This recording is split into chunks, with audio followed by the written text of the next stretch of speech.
दोस्तों नमस्कार। आज मैं आप लोग के लिए एक नया वीडियो लेके आया हूँ जो है क्या आप लोग देख सकते हैं यस बैंक के लिए, यस बैंक के बारे में। एक्चुअली इसका Q1 का रिज़ल्ट आया है, इसलिए ये वीडियो कुछ ज़रूरी हो जाता है आपको बताना इस संबंध में। इसलिए ये देख लीजिए क्या है। FBO के बाद यस बैंक में SBI की हिस्सेदारी घटकर 30% हुई।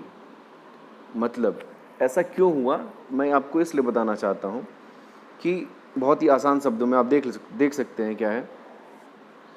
यस बैंक में स्टेट बैंक की हिस्सेदारी 48% थी। कितनी परसेंट थी? 48% थी हिस्सेदारी। अब ये घटकर 30% हुई। मतलब यस बैंक के लिए क्या है, एक नेगेटिव न्यूज़ है। और यस बैंक की क्या है, यस बैंक में स्टेट बैंक की हिस्सेदारी घट रही है, यानी स्टेट बैंक अपनी हिस्सेदारी 30% कर दिया। लेकिन उसने अपनी हिस्सेदारी निकाला नहीं है। वो क्या है कि उसने जो शेयर कैपिटल था, मतलब यस बैंक का जो कैपिटल था उसको FPO के तहत लगभग डबल अमाउंट क्या किया है, निवेश करा है। FPO के तहत अभी कुछ दिन पहले ही आप लोग के लिए आया था FPO, जिसमें मैंने मना किया था आप लोग को इन्वेस्ट करने से, क्योंकि ऑलरेडी आपको इससे नीचे के प्राइस पे आज मिल रहे हैं। आज यस बैंक का जो ट्रेडिंग था उसका आप लोग देखेंगे 11:10 पे ओपनिंग हुई थी और 11 दिन भर के बाद 11 रुपये 90 पैसे पे क्लोजिंग हुई है। 11 रुपये 10 पैसे पे क्या हुआ, ओपनिंग हुई थी और 11:90 पे क्लोजिंग हुई थी। आप जाके देख सकते हैं NSE की वेबसाइट पे। ठीक है, तो FPO के तहत इसमें पूंजी जुटाने का काम किया गया था। तो लगभग 15,000 करोड़ की पूंजी जुटाई गई थी, जिसमें 14,867 करोड़ ने यस बैंक जुटा लिया है। कितना जुटा लिया है? 15,000 की डिमांड थी, 15,000 करोड़ जुटाना था, जिसमें यस बैंक ने लगभग उतना पैसा जुटा लिया है। 14,867 करोड़ इस यस बैंक ने अपने इस FPO के तहत जुटा लिया है। तो आप देख सकते हैं आज Q1 का रिजल्ट आया है और Q1 में यस बैंक के लिए किसी को भी ये उम्मीद नहीं था कि yes bank will get the profit. Yes Bank ने फिर भी 45 करोड़, एक बहुत ही छोटा अमाउंट ऑफ प्रॉफिट उसने अर्न किया है, एक बहुत छोटा। इसकी जो प्रॉफिट है 60% से घट नीचे 60% डाउन हो गई। आप देख सकते हैं यहाँ पे मैं आप लोग के लिए एक बहुत ही शानदार न्यूज़ लेके आया हूँ। शानदार मतलब यस बैंक के लिए, यस बैंक के बारे में जितने भी रिटेल निवेशक हैं, अक्सर जो रिटेल निवेशक ही ऐसे शेयरों में फंस जाते हैं, ऐसी कंपनियों में फंस जाते हैं, क्योंकि जो बड़े बड़े इन्वेस्टर्स हैं वो अपना पैसा निकाल लेते हैं और अक्सर बहुत ही हायर प्राइस पे जो रिटेल निवेशक होते हैं वो तो खरीद के फंस जाते हैं। तो आप यहाँ देखते हैं क्या है, यस बैंक में स्टेट बैंक ऑफ इंडिया की हिस्सेदारी में कमी आई है। SBI ने सोमवार को यह जानकारी दी। उसने कहा यस बैंक में उसकी हिस्सेदारी घटकर 30% आ गई है। ठीक है, यस बैंक के फॉलो ऑन पब्लिक ऑफर के बाद SBI की हिस्सेदारी घटी है। भारतीय स्टेट बैंक देश का सबसे बड़ा सरकारी बैंक है, यस बैंक प्राइवेट बैंक है। स्टॉक एक्सचेंज में दी गई जानकारी के यस बैंक के FPO से पहले SBI की, जो मैंने बताया था, 48.21% हिस्सेदारी थी। इस इशू के बाद यस बैंक का शेयर कैपिटल 1255 करोड़ से बढ़कर 2505 करोड़ हो गया है। मतलब सीधे देख सकते हैं आप, डबल का कैपिटल में जो इंक्रीमेंट हुआ है वो डबल के अराउंड हो गया है। ठीक है ना। तो देखिए यहाँ पे फिर कह रहा है क्या, अच्छा ठीक है, ये बढ़ के हो गया, पर इसकी प्रत्येक शेयर की फेस वैल्यू 2 रुपये है। मतलब जो फेस वैल्यू है बाकी सब प्रीमियम है। ठीक है ना।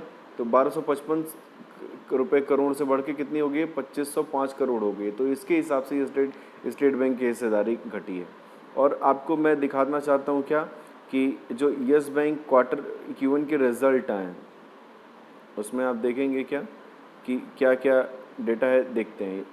Yes Bank Q1 result net profit plunge 60% Y और year basis to ₹45 crore, total provision at ₹1087 crore.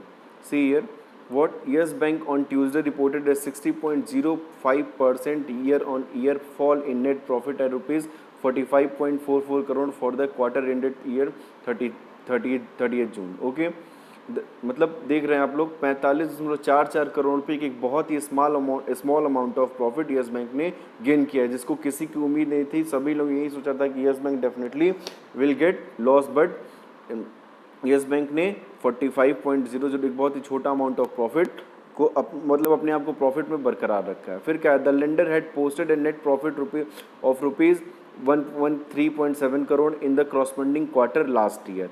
Okay, मतलब जो लास्ट ईयर के क्वार्टर के मुताबिक था वो 113.76 करोड़ की profit quarter on quarter basis पे हुई है।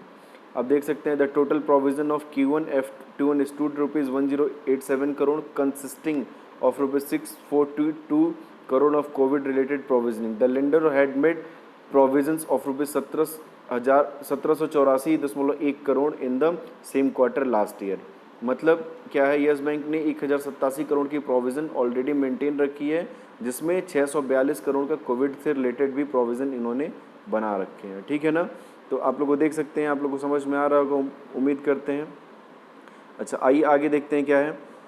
जो नेट इंटरेस्ट इनकम है NII, ये भी डाउन हुआ है। और ये कितना डाउन हुआ है, ये NII जिसको हम कहते हैं नेट इंटरेस्ट इनकम, मतलब जो इंटरेस्ट पर मिलने वाला इनकम होता है, was at rupees 1908 crore, down 16.08 from rupees 228, मतलब 2281 करोड़ था और अब कितना हो गया है, 1908 करोड़ हो गया है।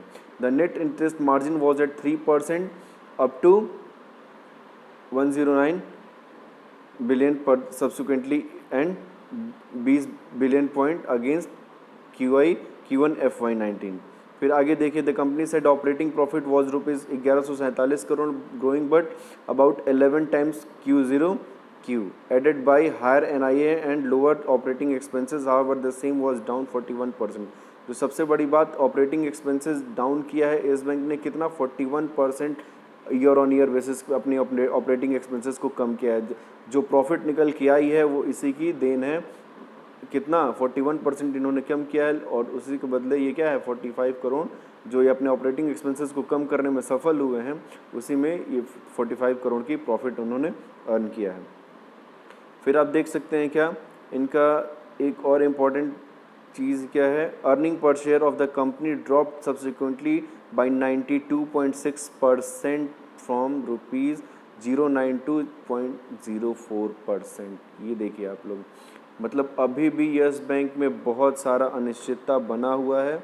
अभी भी मैं निवेश करने के लिए आपको सलाह नहीं दूंगा, और निवेश करना है भी है तो फर्दर निवेश तो कतई ना करें, कभी मतलब अभी ना करें, बिल्कुल भी ना करें, क्योंकि अभी भी यस बैंक के प्राइस, क्योंकि आप NSE की वेबसाइट पे इसके इन्फॉर्मेशन में जाएंगे तो अभी भी सेलिंग क्वांटिटी का प्रेशर बहुत बना हुआ है। लोग सेल कर रहे हैं, जो FPO के थ्रू शेयर्स लिए थे उसको लोग सेल कर रहे हैं, इसलिए यस बैंक में लगातार प्रेशर बना हुआ है और उम्मीद है ये शेयर्स आगे भी डाउन जाएगा। सो इसलिए मेरी आपको सलाह है कि आप यस बैंक में अभी कोई फर्दर निवेश न करें। अगर वीडियो थोड़ा सा भी अच्छा लगा हो तो प्लीज़ लाइक करें, शेयर करें, सब्सक्राइब करें मेरे चैनल को। इसी तरह से सारे रिटेल निवेशकों के लिए आपको एक मैं छोटे छोटे वीडियो आपके काम की और आपकी जानकारी के लिए इस चैनल पे लेके आऊँगा। For today, thank you very much.